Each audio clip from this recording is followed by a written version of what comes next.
Alors, Slicha. C'est OK, tout est OK. Tout est OK, super.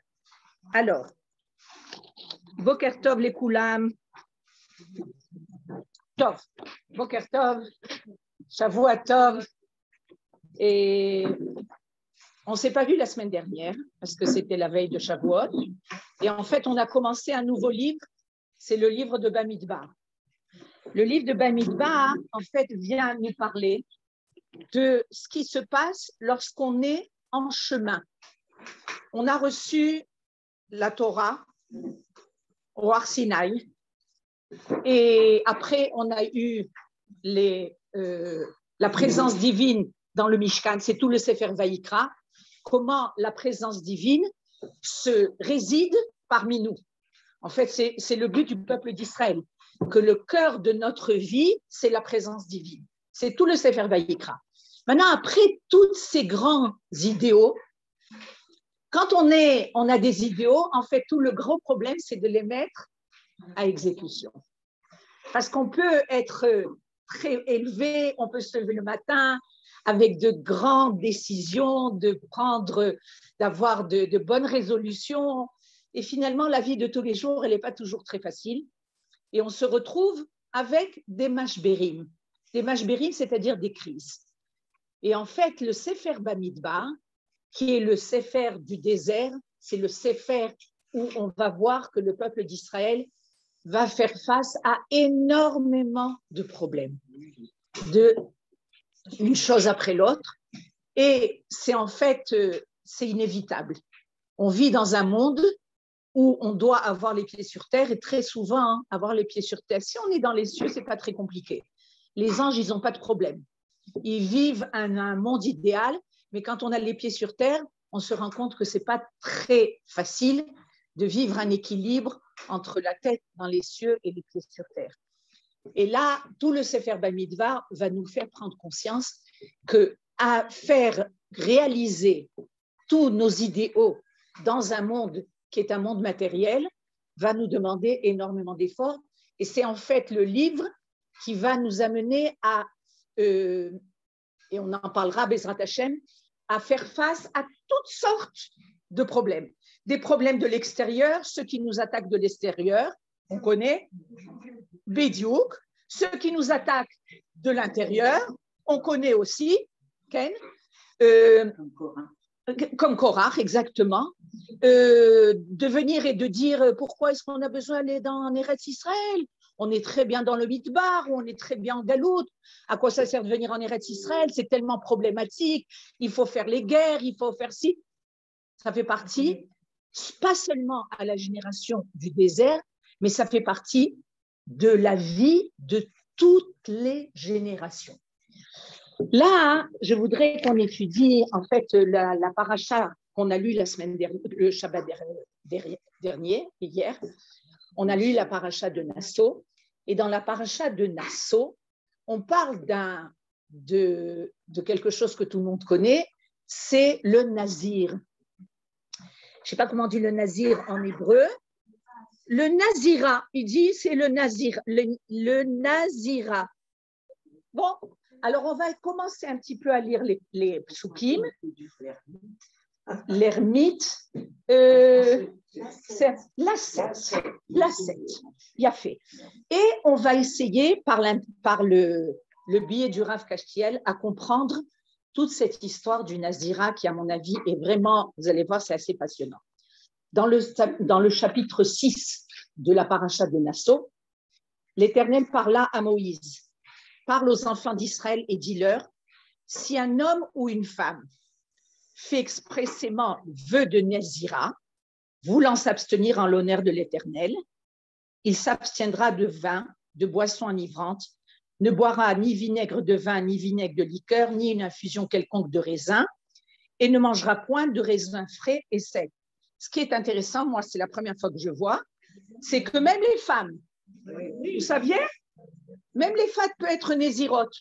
Moi, oui, si un homme ou une femme fait expressément vœu de Nazira. C'est intéressant. La femme de qui? Manoah. Ah, ok. Oui, mais c'était pour enfanter Shimshon. C'est pas elle qui a pris le vœu de Nézira. Mais la Torah nous dit même une femme peut être Nézira. D'accord?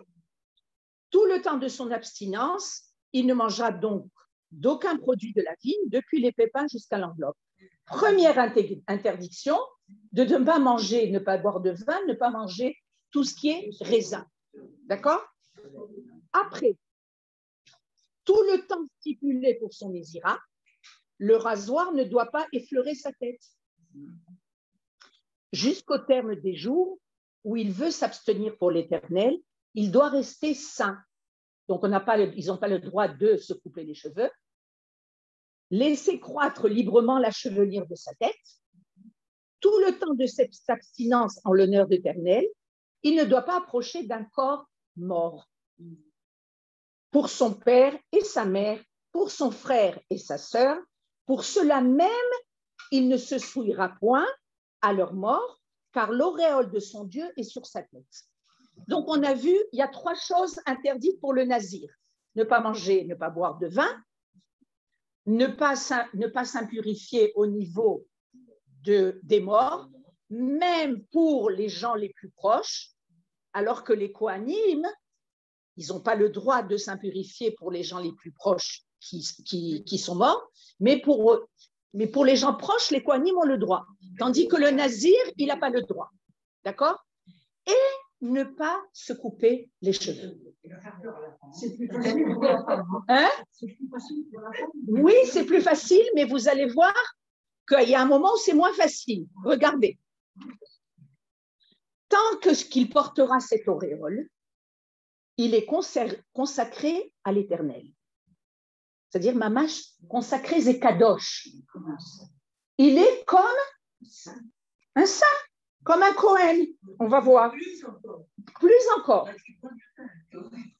Quelqu'un vient à mourir près de lui inopinément, ce sera une souillure pour sa tête. Écoutez bien. Pour sa tête consacrée. Pas pour lui, pour sa tête. C'est comme ça que c'est marqué. Il rasera sa tête le jour de sa purification. C'est un peu moins facile pour les femmes. Le 7e jour, il la rasera, c'est-à-dire le minimum pour être nazir, c'est 7 jours. Ça n'a pas l'air énorme, hein, 7 jours. Mais à la fin des 7 jours, il faut complètement se raser. Pour une femme, c'est un peu plus difficile. Quand on est en deuil, quand on est en deuil, l'année de deuil, en tout cas, le premier mois, il ne se coupe pas, c'est un mois. Oui, mais et quand il va se couper les cheveux, il se coupe les cheveux. Il ne se rase pas complètement. Ça, c'est complètement enlever tous les cheveux. À mâche. Puis le 8e jour, il apportera 2 tourterelles ou 2 jeunes colombes au pontife à l'entrée de la tente d'assignation. Donc, vous voyez que le fait d'être nazir, c'est seulement lorsqu'il y a le Beth Amikdash. Parce qu'il faut aller dans le Misbéach et il faut amener des korbanot. Ce n'est pas autant où il n'y a pas le Beth Amikdash. Le pontife offrira l'une comme expiatoire, c'est-à-dire d'avoir fauté, l'autre comme holocauste. C'est-à-dire d'être nazir, d'un côté, tu fais une faute, et d'un autre côté, c'est une très grande élévation. Comment ça va les 2 choses ensemble? D'accord? Expiatoire, c'est-à-dire on expie une faute. Et d'un autre côté, comme holocauste, c'est-à-dire tu amènes un korban.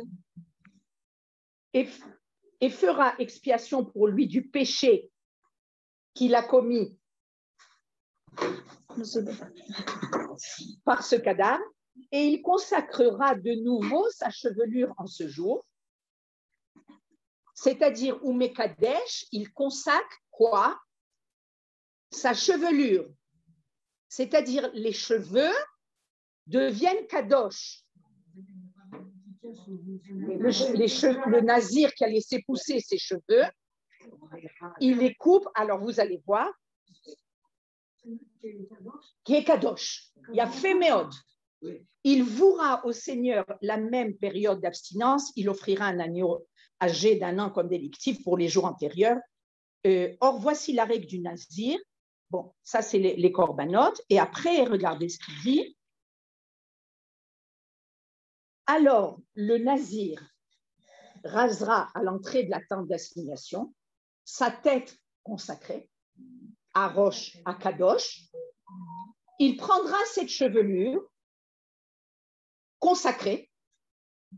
La tête est consacrée et le séhar et les cheveux sont consacrés et la jettera sur le feu qui est sous la victime de rémunération. C'est-à-dire qu'il va couper les cheveux et il va jeter les cheveux avec le korban. C'est intéressant. Et le pontife prendra le poil du bélier quand elle sera cuite. Bon. Telle est la règle du Nézira qui aura fait un vœu. Le Rav nous dit comme ça. En fait, tout le inyan du Nazir, c'est vrai qu'il y a 3 interdictions, mais la Torah nous parle essentiellement d'une interdiction. On nous dit ne pas boire du vin, ne pas manger des raisins, ne pas se impurifier d'une impurification de mort. Mais en fait, la Torah parle énormément de la tête et des cheveux. D'accord? C'est ça notre sujet. Intéressant. Premièrement, on va essayer de comprendre pourquoi le vin et pourquoi les morts, il n'a pas le droit de s'approcher. Le vin amène la personne à perdre de son date, c'est-à-dire de son esprit clair. Quand on boit beaucoup de vin, évidemment, on boit du vin pour le kidouche, on boit du vin pour des moments pareils, mais si on exagère au niveau du vin, la personne perd sa raison. Donc, il peut dire n'importe quoi, il peut perdre ses moyens. Donc, la Torah vient nous dire, pour le Nazir, c'est très important d'être avec une Deat Sloula. C'est quoi Deat Sloula? Avec un esprit clair. Saloul, c'est clair, comme de l'eau claire, pas de l'eau qui est agitée. Premier, il faut être avec un esprit clair. Donc, le vin, il y a un danger, mais le vin de côté. Les morts, en fait, c'est un peu comme les Kohanim, pour rentrer dans le Beth Amikdash, dans un endroit où c'est le lieu de Dieu, c'est la demeure divine. La demeure divine, le divin, c'est la vie par excellence. Si tu as été en contact avec un manque de vie, tu ne peux pas rentrer dans le Beth Amikdash. C'est ce qui se passe avec les Kohanim. Donc, pour le Nazir, on nous dit c'est la même chose.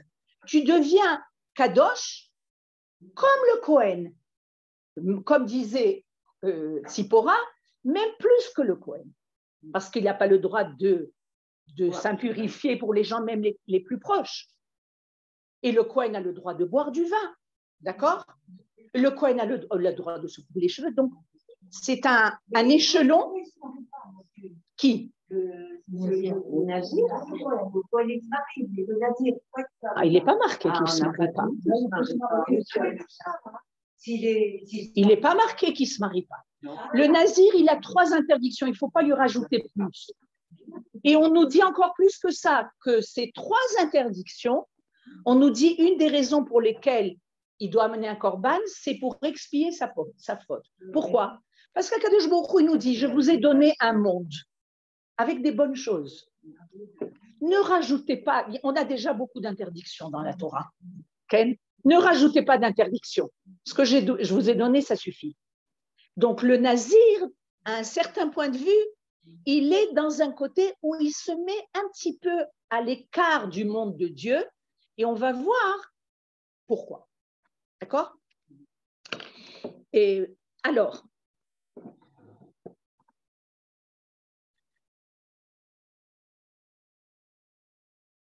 comme on a dit, ce qui est Kadosh, ce n'est pas le Nazir. Le Nazir, en quelque sorte il est kadosh, mais on nous parle de la tête et des cheveux. C'est comme ça que c'est marqué dans la Torah. On vient nous mettre un accent très important sur le fait qu'il y a une gdusha dans les cheveux pour le nazir. Qu'est-ce que c'est? Alors, le Rav vient nous dire, regardez ce qui se passe dans le corps de la personne. Jusqu'à l'âge de à peu près 18 ans, okay, la puberté se termine, la personne ne grandit plus. D'accord? 18, 20 ans, on a arrêté de grandir. Il y a une seule chose qui continue à pousser dans le corps, c'est les cheveux. Nahon, je pensais à ça aussi. Et les ongles. L'eau, regardez, si on a des poils sur les bras, ça ne pousse pas. Vous avez, une fois que ça a poussé, on a des poils dans les sourcils, ça ne pousse pas. Les ongles, nahon, mais je parle au niveau des poils. Okay? Du côté capillaire, on dit, c'est que les cheveux et la barbe. Vous voyez un homme qui a l'habitude de se raser, s'il ne se rase pas pendant 2 jours, il a de la barbe. Ça commence à les pics de barbe. Okay? Quelqu'un qui a une barbe, sa barbe pousse. Elle ne reste pas constante. Les cheveux, on est obligé de se couper les cheveux de façon régulière parce que c'est les seules choses qui continuent à pousser. On ne pense pas à ces choses-là. Nahon, tout le côté. Hein? C'est naturel quand on est beau. Les ongles. Quand on meurt, pendant quelques jours, ça continue. Incroyable, incroyable. Mais Agnès, quand même, quand une personne meurt, pendant quelques jours, ça continue à pousser. Ken, on coupe. Mais je ne crois pas les cheveux. Les ongles. Les ongles. Bon, chez l'Oneda. Et alors, on va voir que, en fait, le principal de la Néziroute, c'est le côté des cheveux. Et on voit que même quand on parle des Nézirim comme Shimshon, on a parlé de Shimshon, vous parlez beaucoup avec le Rav Atoun de Shimshon. Le Malach, l'ange vient se révéler à la maman de Shimshon et il lui dit comme ça, Ki inachara, voilà, tu vas être enceinte, Veyolet bet ben, et tu vas enfanter un garçon. Ou mora lo yale al rosho, et il n'y aura pas de ciseaux qui vont monter sur sa tête, de rasoirs qui vont aller sur sa tête. Ki nazir Elohim yenar mi beten, parce que depuis le ventre de sa mère, il doit être un nazir. On ne parle pas d'autre chose que le fait de ne pas se couper les cheveux. Évidemment, il y a peut-être autre chose, mais quand le malach, quand l'ange vient se révéler à elle, il ne parle que des cheveux. Et on va voir que Shimshon, la force qu'il avait, c'est de quoi? Ses cheveux. Il est marqué Mora lo alal roshi. Je ne me suis jamais coupé les cheveux. Ki nezir Elohim ani, parce que je suis nézir de Dieu. Mi betenimi, depuis le ventre de ma mère. Im goularti, si je me coupe les cheveux. Vesar mimeni kochi, et j'ai plus de force. Vechaliti, ve'aiti kechol adam, et je vais être chol, c'est-à-dire je suis plus consacré à Dieu, et je vais être comme tous les autres. C'est-à-dire à quoi il fait allusion? Je suis nazir, mais il fait allusion à la coupe de cheveux. Il ne fait pas allusion ni à l'impurification par rapport aux morts, ni au vin, que les cheveux. Et quand la femme qui l'a prise, Dalila, a compris ça, elle lui a coupé les cheveux, Vategaléar et Sheva Maklefot Rocho. Il devait avoir des boucles. Sheva Maklefot Rocho. Ce n'est pas peu de cheveux. 7 fois plus que d'habitude.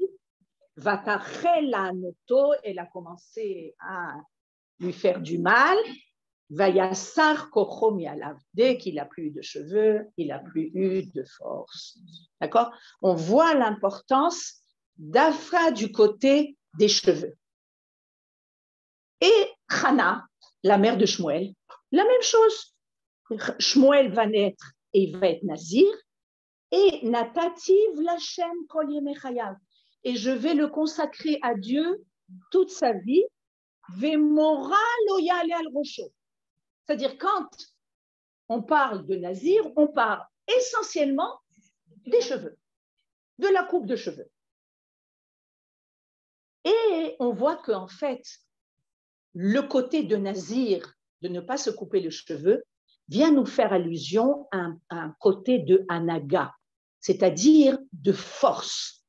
Il y a quelque chose qui va apparaître chez le nazir et qu'on va vérifier, qui vient dévoiler nazir. Vous savez ce que c'est nazir? On a compris qui c'est le nazir. Mais nézer à la roche, c'est une couronne. D'accord? Nézer al rocho. Quand on parle de nézer al rocho, c'est une couronne. C'est-à-dire, c'est comme quelque chose d'élevé. Une auréole, il a fait. Il a quelque chose de particulier, peut-être qu'on ne voit pas au niveau physique, au niveau matériel, mais il a au-dessus de lui comme si il a une auréole, il a quelque chose d'élevé qui le met à un degré plus élevé que les autres. Donc, et alors, on va voir que le Rav nous dit il y a une interdiction de la Torah de se raser avec un rasoir. D'accord? Avec une lame. Avec une lame. Il est marqué Lotakefu peat roshechem.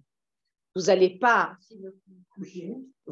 couper les endroits. Péa, c'est les coins. Les coins de votre tête.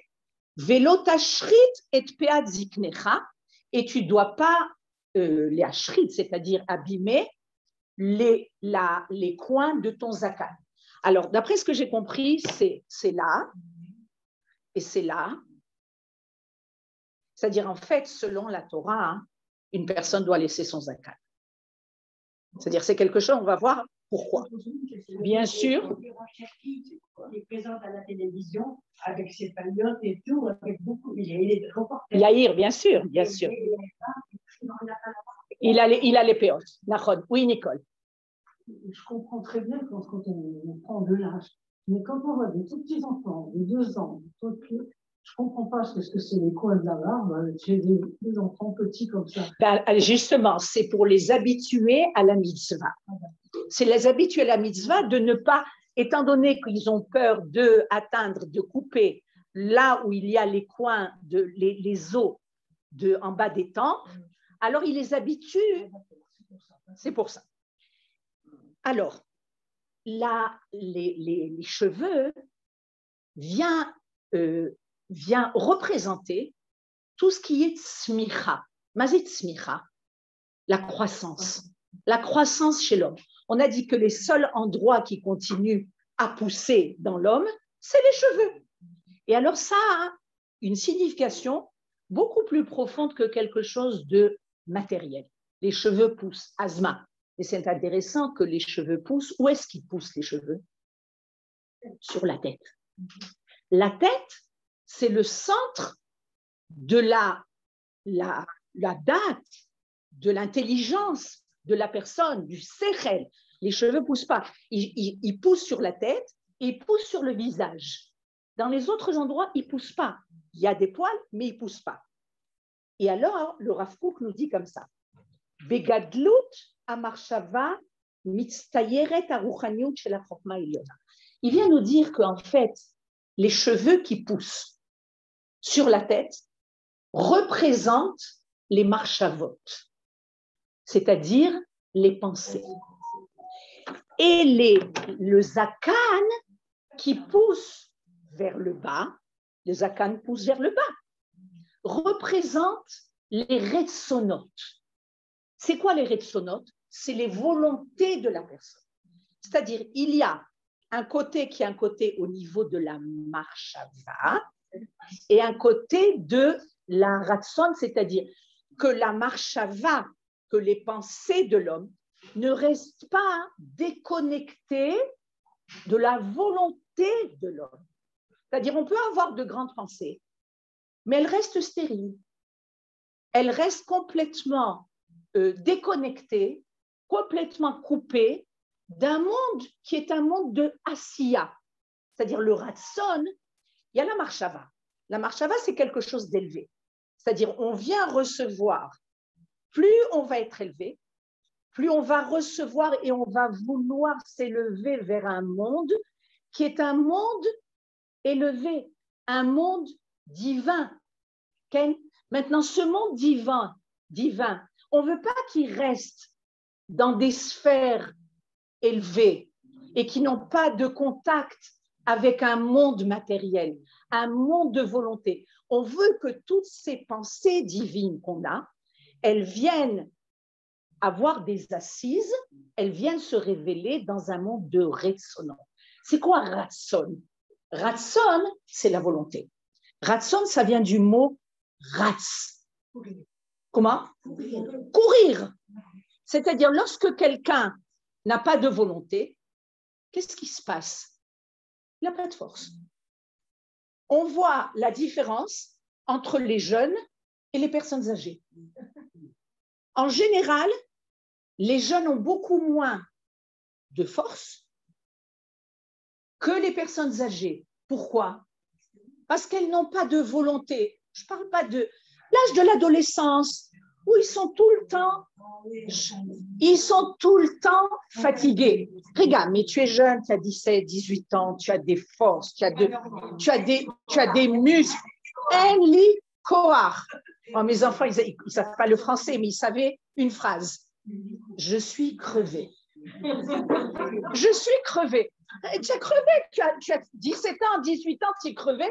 Et qu'est-ce qu'on doit dire, nous? C'est la différence. Quand il n'y a pas de volonté, il n'y a pas de force. Il faut quand même reconnaître que c'est très fatigué. Elle a raison. Zénachon, Nicole a dit quelque chose de très vrai, que c'est très fatigant de grandir. Zénachon, ça leur demande énormément d'énergie dans le corps. Zénachon. Mais il y a même, une fois qu'ils ont même grandi, qu'ils ont fini de grandir, il y en a beaucoup qui sont crevés, qui sont fatigués. Et on voit des gens âgés qui n'arrêtent pas du matin au soir, qui marchent, qui font des tas de choses, toute leur journée est remplie. Tu te dis, mais il faut zéba, d'où ça vient? Du ratson, de la volonté. Ce qu'il faut qu'on demande à Kadosh Baruch Hu, il y a une bracha pour ça, Anoten Chai Ratson. Anoten Ayev quoi? Venoten Lachol Chai Ratson, qui donne à chaque personne vivante le Ratson, la volonté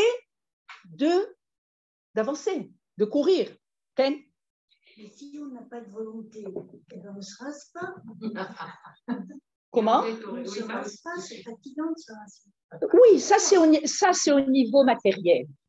Comment ça se fait que les Ashkenazim ne se rasent pas? Les Ashkenazim, il n'y a pas que les Ashkenazim. À part pendant le Homer.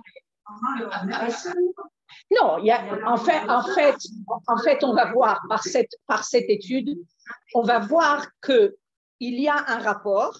Regardez, quand on dit de ne pas se raser là où il y a ça veut dire qu'il faut qu'il y ait une connotation, une connexion entre les marchavot, c'est-à-dire les cheveux qui poussent sur la tête et les cheveux qui poussent sur la barbe. Il ne faut pas que ce soit cassé entre les deux. À marchavot, à elokiot, metuarot betorat asod, kesearot roche.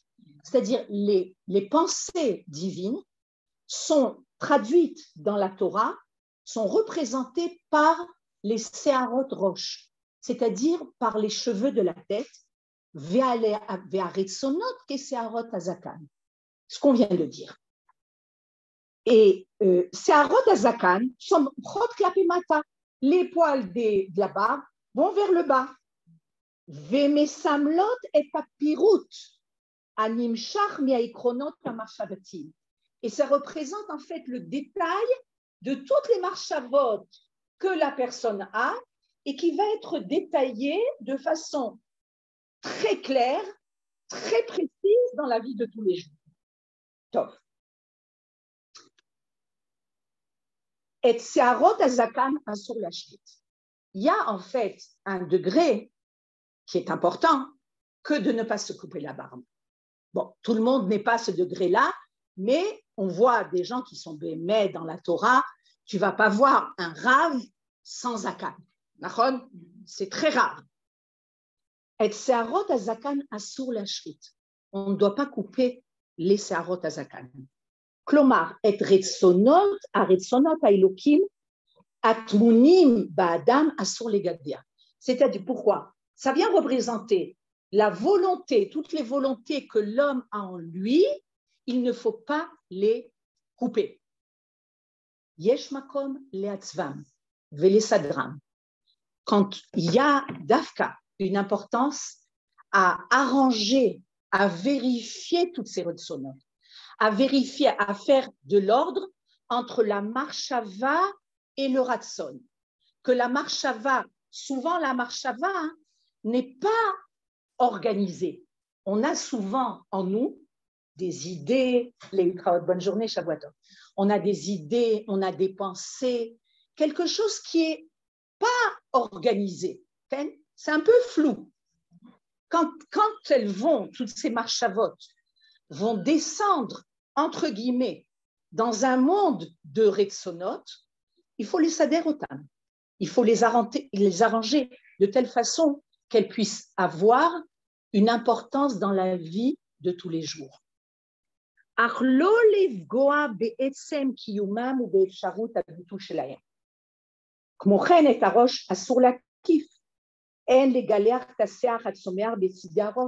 pas le droit de se couper les cheveux. C'est la raison pour laquelle un enfant, Nicole parlait des enfants qui ont des péotes. Un enfant, il y a un joli minag, ce n'est pas une halakha, de la halaké. Jusqu'à 3 ans, on laisse les cheveux pousser chez un enfant. Les mains, pour représenter, pour l'habituer à ne pas couper, c'est-à-dire que quand on va lui couper les cheveux, on va lui faire comprendre, que d'Afka les sears, c'est quelque chose d'important et on va faire attention de ne pas couper les cheveux au péot, même si on ne les laisse pas très longues. Ce n'est pas une obligation de les laisser longues, bichlal. Ce n'est pas une obligation. Mais de faire attention de ne pas couper trop en haut. C'est une mitzvah trinour. Ça s'appelle une mitzvah trinour. Vous voyez que d'Afka, dans cette mitzvah trinour, on parle des cheveux. C'est intéressant. Nachon, le jour où on fait la halakha, on va lui mettre une kippa c'est sur la tête. On va lui mettre des tzitziyot. On va lui acheter des tzitziyot. C'est le jour où il va commencer à mettre des tzitziyot. C'est-à-dire, mon fils, tu as une relation. C'est-à-dire tes cheveux, on va mettre une kippa. C'est-à-dire la kippa va représenter la hirat shamayim, la crainte de Dieu. Jusqu'à l'âge de 3 ans, si tu vas parler de hirat shamayim, tu vas parler du fait qu'Akadosh Baruch Hu, il est présent.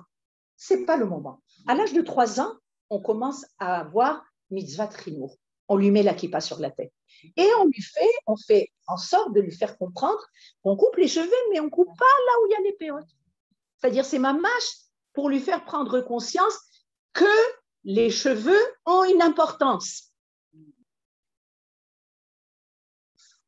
Akafat harosh mashira et hamarchavot bodedot begovan vechasrot efsharut la voli debitouy beretzonot amitgalim lemata. Comme on a dit, le fait de couper la barbe, ça déconnecte les marchavot des retzonot. On est intéressé à ce que la personne soit liée à des degrés divins, à des marchavot, à des pensées. Qu'est-ce que ça veut dire des pensées divines? Des pensées que, à part ce monde matériel dans lequel tu vis, Ken, il y a un autre monde. Tu dois dévoiler, nous en tant que juifs, c'est ça qui amène une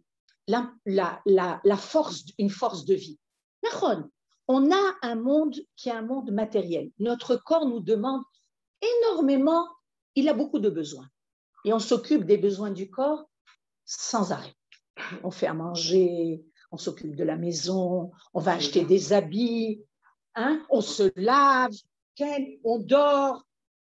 Le corps ne renonce pas à ce qu'on s'occupe de lui.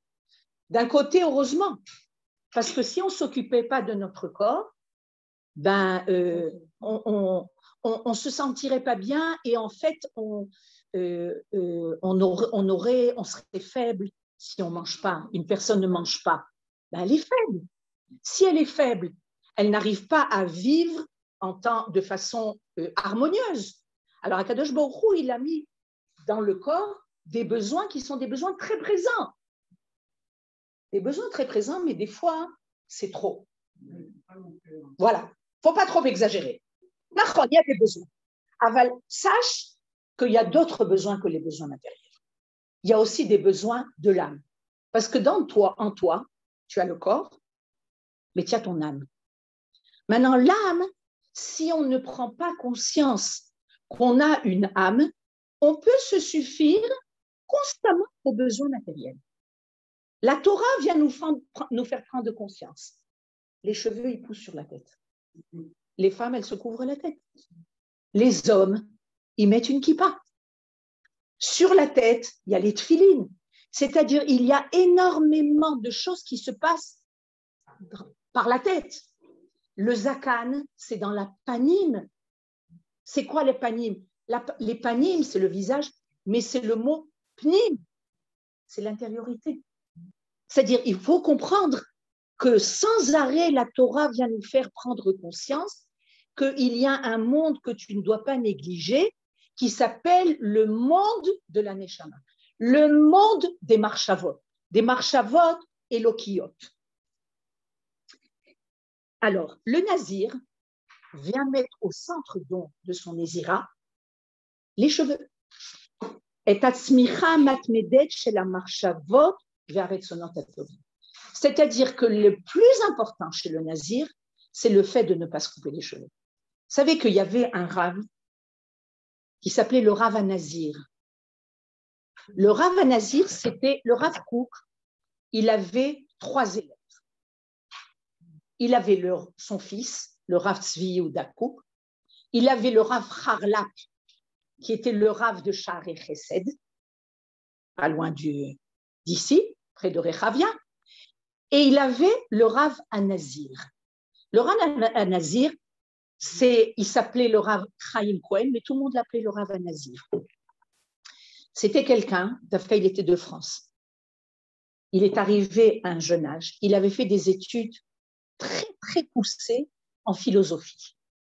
Il avait étudié la philosophie, ça devait être quelqu'un d'exceptionnel. Il avait étudié la philosophie en France pendant très longtemps. Et il est arrivé en Israël et on l'a fait rencontrer le Rav Kook. Quand il a rencontré le Rav Kook, il a été subjugué par sa Torah et il a décidé de devenir nazir. C'est-à-dire toute sa vie, il a été nazir. C'est particulier. C'est particulier. On connaît pas tellement de gens qui ont été nazirs, pas autant du Beth Amikdash. Mais lui, il a pris sur lui, c'est-à-dire il étudiait toute la journée. Évidemment, il ne s'impurifie pas au niveau des morts. Il était Cohen. Il ne buvait pas de vin. Et il ne buvait pas de vin. Toute sa vie,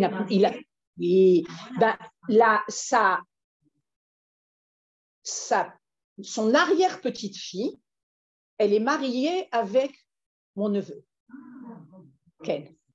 C'est pas très loin.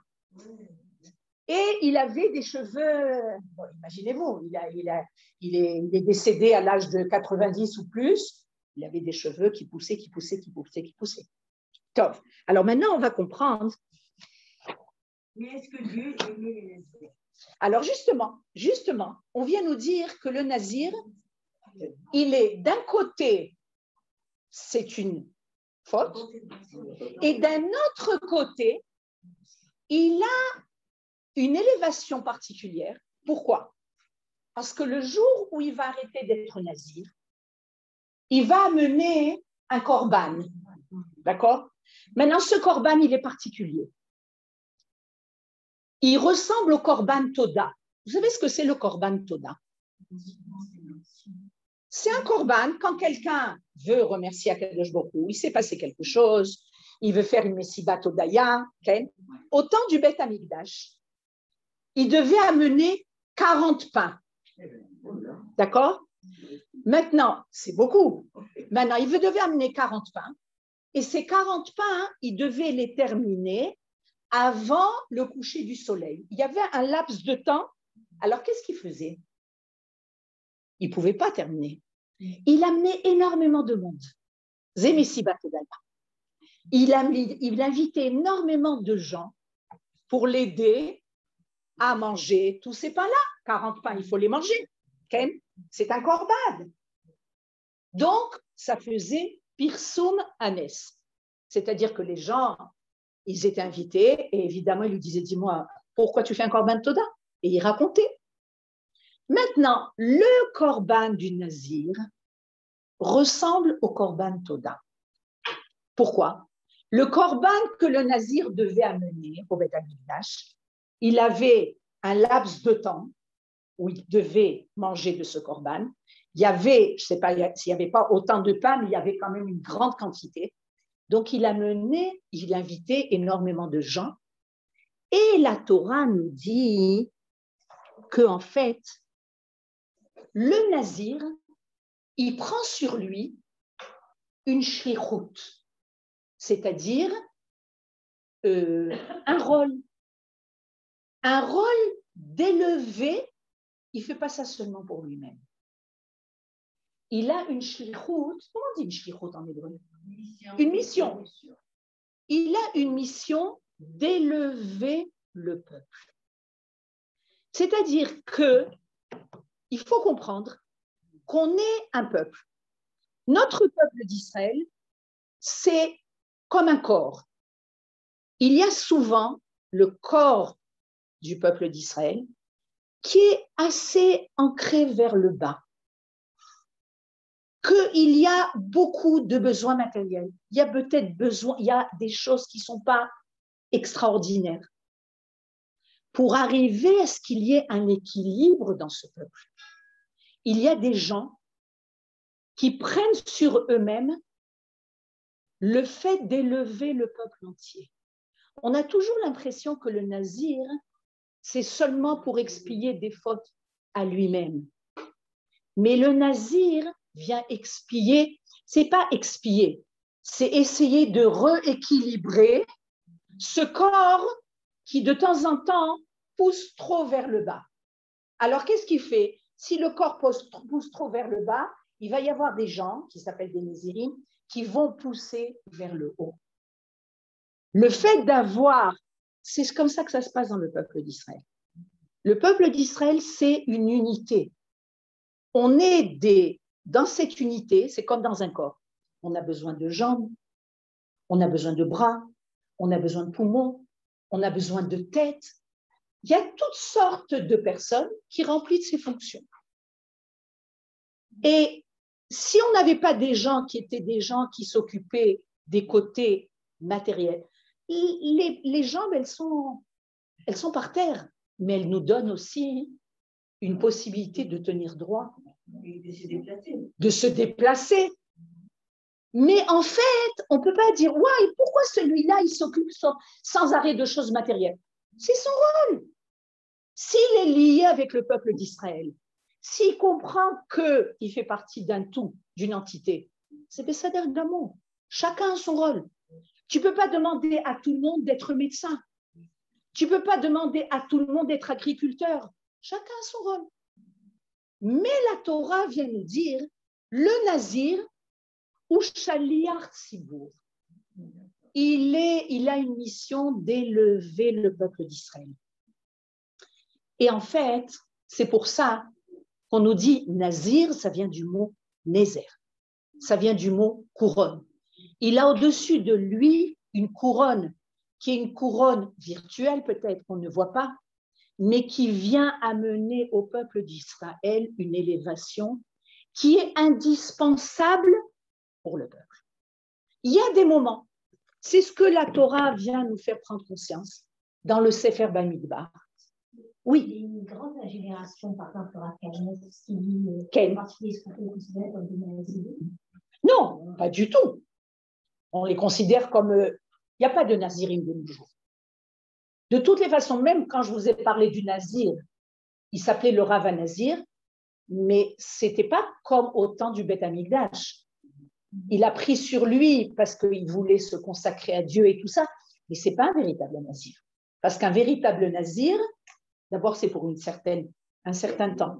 Ce n'est pas pour toute la vie. C'est un certain temps. Après ce temps-là, il doit amener un korban, il doit se couper les cheveux, il doit, comme on a vu, brûler le cheveu avec le korban. De nos jours, il n'y a plus ça. Mais vadaï qu'il y a des gens, vous savez, des fois, on voit des gens et on se dit, waouh, il est tellement fanatique. Il y a une image, waouh, cette personne, elle est tellement fanatique au niveau religieux. Il exagère. Il y a des gens qui ressentent ça et peut-être que le fait qu'ils ressentent ça, c'est pour rééquilibrer les forces qu'il y a dans le peuple. On se dit, regarde, pourquoi il y a des gens qui vont se mettre de côté de la société? Parce que malheureusement, il y a des fois des choses dans la société qui ne sont pas... Le peuple d'Israël, il est kadosh. Il est kadosh. On nous dit que même quand le peuple d'Israël faute, ce n'est pas une faute qui est intrinsèque à lui-même. C'est des choses qu'on a appris des goïms. Mais de temps en temps, il faut rééquilibrer toutes ces énergies. Alors, il y a des gens qui ressentent le besoin de se mettre en...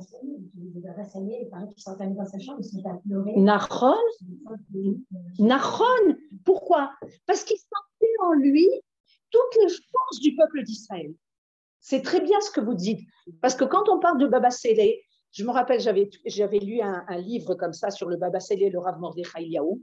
De temps en temps, il appelait le Rav Mordechai Eliaou et lui disait, mon fils, il faut que tu viennes rapidement à Netivot, parce qu'on doit faire un tikkun très sérieux. Il venait, il s'enfermait dans une chambre et il faisait un tikkun. Il ressentait, on ne comprend rien, nous, on est tellement petits. Qu'est-ce qu'on peut comprendre? Eux, ils comprenaient. Le Baba Sali comprenait les forces qu'il y avait dans le peuple d'Israël. Et à des moments, il faut rééquilibrer ça. Nachon. Ça, c'est le nazir. Et alors, on nous dit, par exemple, que Yosef, il est marqué comme ça. Tavoata les roches Yosef ou les codes Nézir et Chav. Nézir. C'est-à-dire que Yosef, il a été considéré comme la couronne de ses frères. Pourquoi? Premièrement, il est manig. Il est chef, Yosef. Deuxièmement, avec tout ce qu'on lui a fait, d'accord? On a voulu le tuer, on a voulu le mettre de côté de la famille, donc du peuple d'Israël. Yosef, il a dit à ses frères, quand il a revu ses frères, il a dit, vous aviez des pensées, mais Dieu avait d'autres pensées. C'est-à-dire, il a compris que c'était un programme divin qui a été mis en action. C'est-à-dire, il y a des gens qui ont des pensées tellement élevées que finalement, ce qu'ils voient au niveau matériel de la vie, au niveau physique de la vie, c'est quelque chose. Eux, ils voient la neshama, ils voient le côté beaucoup plus élevé. On nous raconte, pour terminer, on nous raconte qu'au temps de David Améler, il avait des ennemis, évidemment, et il a envoyé des shlichim pour faire la paix. Il a envoyé des émissaires. Et le roi ennemi a pris des shlichim. Non. Il a Il a rasé la moitié de la barbe. Alors, quand ils sont revenus, imaginez-vous la moitié de la barbe. C'est honteux. Quand ils sont revenus, ils avaient tellement honte. David leur a dit, mettez-vous de côté jusqu'à ce que votre barbe repousse. A priori, ça aurait été beaucoup plus simple de raser l'autre côté. Ah ben non, on ne rase pas l'autre côté. C'est-à-dire que la connexion, le chibour qu'il y a entre le cheveu d'en haut et les cheveux d'en bas représente quelque chose qui est quelque chose de très important. C'est en fait ce que la Torah vient nous transmettre avec le sipour des Nézirim. Le Nazir qui va consacrer ses cheveux. Il ne va pas les couper. C'est quoi? Vous savez, séar, c'est comme char. Mazé char, c'est une porte. C'est-à-dire qu'en fait, Akadosh Baruch Hu vient transmettre d'en haut, les cheveux vont être comme une porte pour amener les marchavot vers le bas. Séar, char, c'est comme une porte. C'est une ouverture. Les cheveux sont comme une ouverture. Je crois qu'au microscope, si je ne me trompe pas, le cheveu, il y a un orifice dans les cheveux. Au microscope, il y a un orifice. Et la Torah, dans une Mara, on nous dit que dans chaque pore de cheveux ne peut pousser qu'un cheveu. Il n'y a pas deux cheveux qui poussent dans le même pore. C'est-à-dire qu'il y a quelque chose de très précis dans ce que Akadosh Baruch Hu va nous amener d'en haut pour apparaître vers le bas. Et c'est ce que le Nazir vient nous faire comprendre. Est-ce qu'il y a des questions? Est-ce que c'est clair, premièrement? C'est très clair? C'est bon? On a compris un peu plus l'importance des cheveux. Je crois que c'est quand même très important. Vous savez, quand on dit qu'une femme, elle se couvre la tête, je dirais, oui, voilà, il y a des raisons. Pourquoi? Okay? Parce qu'il y a une énergie qui passe par les cheveux. Il y a quelque chose c'est pas quelque chose qu'on peut palper. C'est quelque chose qu'on sait. Il y a une énergie qui passe dans les cheveux et qu'on veut qu'elle soit encadrée, qu'elle soit limitée dans un monde de tsniout, dans un monde de tsniout, dans un monde qui est cadré. C'est pour ça qu'une femme, elle se cadre. Souvent, les femmes, je dis, Mazé Méchané, pourquoi tu te couvres? C'est la parure de la femme, mais il y a des femmes qui vont vous dire, il y a des femmes qui mettent la perruque, d'accord? Elles mettent la perruque et ça peut être des fois beaucoup plus beau que leurs cheveux. D'accord? A priori, au niveau de la halakha, mouta. Mouta. C'est pas ses cheveux. C'est-à-dire, ses cheveux, il y a quelque chose qui émane de ses cheveux. Pourquoi? Parce que c'est quelque chose de divin que tu vas recevoir et que tu vas faire passer à l'extérieur. On a visité un kibbutz autrefois. Vous êtes très religieux, la femme était couverte et les hommes ne se couvraient pas la tête. Et ils disaient non, c'est comme ça qu'on dit, non. C'est vrai qu'à l'époque, moi, à l'époque, les hommes, ils ne se couvraient pas la tête. Ils se couvraient la tête au Beth Knesset. Ils ne se couvraient pas tout le temps la tête. En Tunisie, tu crois qu'ils se couvraient tout le temps la tête? Non, mon père, il ne se couvrait pas la tête, mais c'était quelqu'un de religieux. Madame Zermati. Tiré par les cheveux. Ouais. Quelque chose qui n'est pas. Nachon, c'est-à-dire une pensée tirée par les cheveux, une explication. Il y a fait méode. C'est tiré par les cheveux. Pourquoi tirer par les cheveux? Pourquoi pas tirer par les bras, par les jambes? Tirer par les cheveux. C'est-à-dire la compréhension, elle est pas complètement nette. Il y a fait méode. J'ai pensé quelque chose qui n'a rien à voir. C'est quand on parle de Joseph. Mais c'est un héros. C'est un héros. Un aîné? Oui, Aîné de sa mère, Nachon. Nachon. Et alors? Alors, tous les aînés, ils sont quelque chose de plus. Oui. Et quand on écoute ces histoires, ça n'apparaît jamais. Même quand il dit à ses frères, ne vous inquiétez pas, c'est Dieu qui a fait ça, c'est pas moi qui ai décidé, etc. On ne dit jamais qu'en fait c'est un aîné. Et alors, c'est un aîné. Oui, mais tu veux dire, Nicole, que le fait qu'il soit un aîné, il a une élévation particulière. C'est possible. Il a aussi un rôle particulier, Yosef. Il a un rôle particulier. Par exemple, l'aîné de Léa, il n'a pas un rôle comme Yosef. C'est Réhouven. Il a perdu son droit d'ânesse. Nachon. Et ceux qui viennent après, c'est Shimon et Lévi. Tu as raison. Que eux aussi, il y a eu un problème. Et c'est seulement le 4e, Yehuda, qui lui est devenu aîné. Il y a quand même une certaine élévation qui fait que quand on est aîné, un sens de responsabilité. C'est vrai. C'est vrai. Parce que c'est pareil, mais au Maroc, c'est absolument comme ça. Quand il y a un héritage de quoi, l'aîné a une part 2 fois plus grande. C'est dans la Torah. C'est dans la Torah. Il y a 2 parts à l'aîné. Pourquoi? Parce que l'aîné va s'occuper des autres frères et sœurs. L'aîné garçon.